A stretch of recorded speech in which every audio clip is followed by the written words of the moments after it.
سلام سلام كبرات حواتي خميل لخم كام زانة صبر زلخو صبقت له بعد تمرت تسفئي مسخم زلخو ما هي حفت خمين لما عنتون بفليز بلمده مزيك مالخو مدب تاي خون بزعوا غزازو مالتيو غزا او قرا خت غزا تدليا بزقات امزي كحبركني فوتو حدا بحدا خريقني خندي خاري مخانو خريقني بزبلص دما سلك وصر خامطلكني دويل كنترادا مالتيو እሺም ባርታ ተሪው ኣለኩም ገዛ እዚኣ 140 ካሬ እያ ኣብ ማእከል ከተማ እዩ ዓድ መስቀል ኩሉ ነገሩ ኮምፕሊት እዩ ሙሉ እዩ ኩሉ ነገሩ ተፈጺመ እያ ትሪኢ ኣለኹን ማይ መብራህቱ ኩሉ ነገር ማለት እዩ ከይድካ ገዚእኻ ምእታይ ብቻ እያ ዋጋኡ ከዓ 4.4 ማለት እዩ ድርድር ኣለዎ ስልክ ቁጽሪ ከኣምጠልክን እየ ቤተሰብ ተልዮም ኩን ዓዲ ወይ ከዓ ንሆን ነገር ጀርጀሮ እዚ ትሪኣ እሞ እዚ ኪንካ ኩሉ ስለ ዘይትሪዮ ሰብ ትገራሎም بعد ማለት ነው ከተማ ውቅሮ تدليا مالتيو سقطر خام تلكنيه توماس سيلكن ክትዳወላ ክትረዳዳ ትኽእል ኢኻ ጀርጀሩ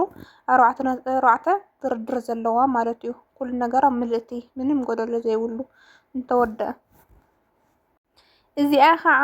ዓዲ መስቀል ዕዳጋ ሰኒ ኣብ ዓዲ መስቀል ኮይኑ ዕዳጋ ሰኒ ስሩት እዩ ከም ትሪኢ ኣለኽን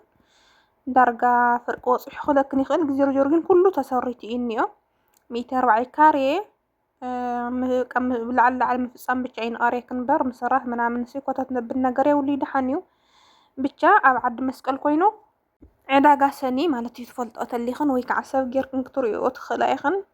بزلص اجين تحاري نغركن لخو خاوت ناي سب غيركا موعان وي كعمر عي يكاليو واغا 3 سنه خلته متر عي كاري هم تري لخنا فرق دارغا نصحيو واغا 3 سنه كلته مليون مالتي دردر الله وزيوت كيتكن بقروا تررد اتخلا يخن زبلص اجين بز منجد زينكركن لخو بونت انا زو ساعات مالتيو كم تطبخوا يخوني بزراي قدم مشارف ريخه او زخ ساعات دحناني اغزازو درغ خفل تخيل مهناتو 500 ወይ ከዓ 1000 قرش بزخ ساعات ምንም ቁም ነገር ይሰርሕላይ እና ቅድመ ኸዚ ተዛሊልካ ንገዛእኻዮ ነገር ከዛ ኣብ ዝኸ ሰዓት ሰይጣዓሰካ ኮይኑ ምክንያቱ ብትቕናይ ቅድመ ኸዚ ሳንቲም ንሽዓኻ ዝኸመጥናሕካዮ በተለይ ብዙ ኸዚ ሰዓት ሸርፊ ላዕሊ መፅሕ ነርና 00 ያው እንተታሊልና ነረን ዘይ ተታለልክን ከዓ ኣብ ዝኸ ሰዓት ትገዝኣ ደቂ ኣንስትዮ ብጣዕሚ ጽቡቕ ዕዳጋ እኒኦ ሃሊት ያነ 00 ኣይምረሪ ብቱ ግዚኡ ሪኢኻ ማለት እዩ ብቱ ወቕቱ ሪኢኻ እምበር ቀሊል ኣይኮነን ግን ብቱ ወቕቱ ሪኢኻ እዚኣ ድማ ኣብ ዓዲ መስቀል ኮይኑ ሳሎን ምስ መደቀሲያ ኣብ ውሽጣ ማለት ይውድእት እያ ኣፍ ጽርግያ እዩ ቦታ ኣፍቱ ጉምባርሲ ጽርግያ ኣፍ ብጉምባርስ ጽርግያ ነው ጀርጀሩ በሓጺሩ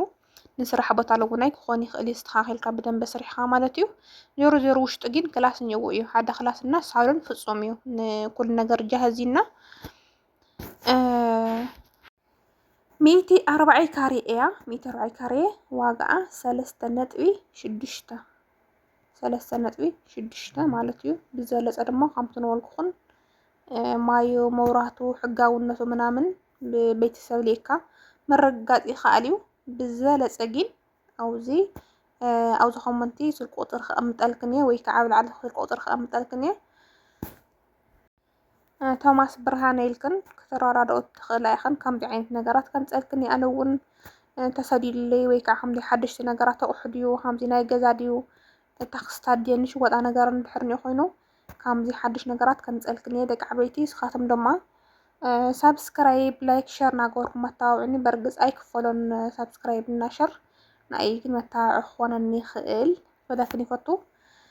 ብቻ ግን ስደት ናይ ሕጽረና እሞ ናውዙ ደረጃ ዝለውና የጽሕና ገዛና ሰርሕና ናይ ዓና ህይወት ንምስርተሉ ጊዜ ይምጽና እምበር ስደት ክንከ ኩሉ ጊዜ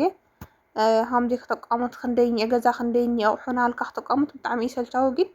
تندلي كان نجار قرص قبلك عد خام خد صبقينا ديرجورنا عدنا نموسان يقعنا خلي فتو 00 أو زكين كاب زح همدي جازة خسر جز همدي كبر هاتلقي كم تعنتون الكخني وزخ الساعات بتعمير كاشني قدم خد دمه تبين خمس خماي حفت خنوني يكون بطان جزء خندمه ብቻ ተመስገኒን በሃል ግን ብናይ ኸዚ ሰዓት ደሕና እኒዕ ዕዳጋ ብጣዕሚ ደሕና ማለት እዩ ተስፋ ንገብር ከዓ ኩሉ ነገር ከረክስ ቀስ ብቀስ ማለት እዩ ወላ ሳንቲምና ለውን ተዋላሽ እንጆ ብርና ለውን ወዲቑ እዩ ኣብዚ ኸዚ ሰዓት ናብ ናይ ቀደም ተመሊሱ ምሕሸና ምክንያቱ 500 تحزا خلش قرش تحزا وجبا خاسو زخصعت منن طقم يبلان خمس سفر نعقب منم يتقبر الكان سبيتا كاس يتملل كان مورسيتكا ወይ مسحتكا ብቻ ትኸውንና بጣعم يسلچاو ኮይኑ ጆርጆርትና عدنا ነገር ሳንቲምና ወዲቆ ኢንዮ بس ግን ደቂ ዓበይቲ بزي أخفانا وكني ناين معت مدبي زيا حيزة مزيان يرى نسخم دنوركم هاي حفتكم باي باي كم تزوركم سبسكرايب لايك أي ترسعوا يمشكم